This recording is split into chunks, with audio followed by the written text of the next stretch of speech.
शकुनी गांधौराज सुबल का पुत्र था। गांधारी इसी की बहन थी। वह गांधारी के स्वभाव से विपरीत स्वभाव वाला था। जहाँ गांधारी के स्वभाव में उदारता, विनम्रता, स्थिरता और साधना की पवित्रता थी, वहीं शकुनी के स्वभाव में कुटिलता, दुष्टता, छल और दुराचार का अधिकार था। वो जीवन के उदात्त मूल्यों की तरफ कभी भी आकृष्ट नहीं हुआ। उसके सामने तो अपना या इससे आगे अपने संबंधियों का स्वार्थ रहता था। तभी तो वह अपने और अपने भांजों के स्वार्थ के कारण पांडवों की महान विपत्तियों का कारण बना। दुर्योधन को वह बहुत चाहता था। उसकी ओर से इसी ने युधिष्ठिर के साथ जुआ खेला था। पासे फेंकने में इसकी बराबरी और कोई नहीं कर सकता था। अपने इस अपूर्व कौशल से ही इसने युधिष्ठिर को एक भी दांव जीतने का अवसर नहीं दिया। हर एक दांव युधिष्ठिर हारते जाते उन्होंने अपना सर्वस्व दांव पर लगा दिया। तब भी इस दुष्ट ने उन्हें इनकी पत्नी द्रौपदी को दांव पर लगाने के लिए उकसाया। युधिष्ठिर ने द्रौपदी को भी दांव पर लगा दिया। जब युधिष्ठिर सब कुछ हार गए तो उन्हें वचनबद्ध होकर वनवास को जाना पड़ा। वहां अनेकानेक आपत्तियों का सामना पांडवों ने किया। कौरवों ने अपने भाइयों की पराजय पर खुशी मनाई। इन सब में गर्व से फूलने वाले दो व्यक्ति थे, एक था दुर्योधन और दूसरा था शकुनी। शकुनी ने महाभारत में युद्ध किया था। वो बड़ा अच्छा अश्वारोही था और गांधार के श्रेष्ठ अश्वों का एक रिसाला उसके पास था। सहदेव के साथ उसका युद्ध हुआ, जिसमें सहदेव ने उसे मार गिराया। उसके भाई और पुत्र आदि भी सभी मारे गए।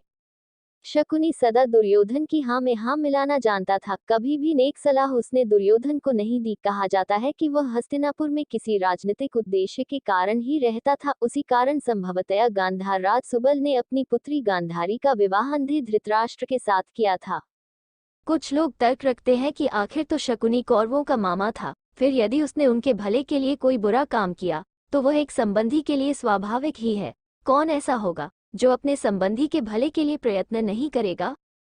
लेकिन जहां तक जीवन की उदात्त चेतना का संबंध है, इस तरह के तर्क निराधार ही प्रमाणित होते हैं, क्योंकि शकुनी ने छल और कपट का आश्रय लेकर उस पक्ष का साथ दिया था जो अपने भाइयों के प्रति पूरी तरह अन्याय करने पर तुला बैठा था।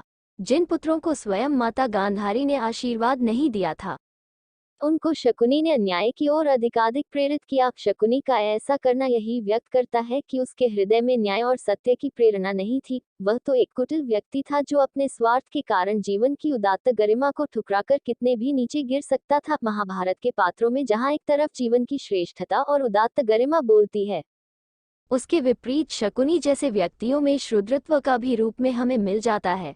कौरव पांडवों के ग्रह कलह का बहुत कुछ उत्तरदायित्व उसी पर है। यदि वो कुछ और ऊंचा उठकर सोच पाता तो पांडव भी तो उसके भांजे थे। उनके प्रति वो इस प्रकार विद्वेष नहीं रखता। उसी के कारण साध्वी द्रौपदी का भरी सभा में अपमान हुआ।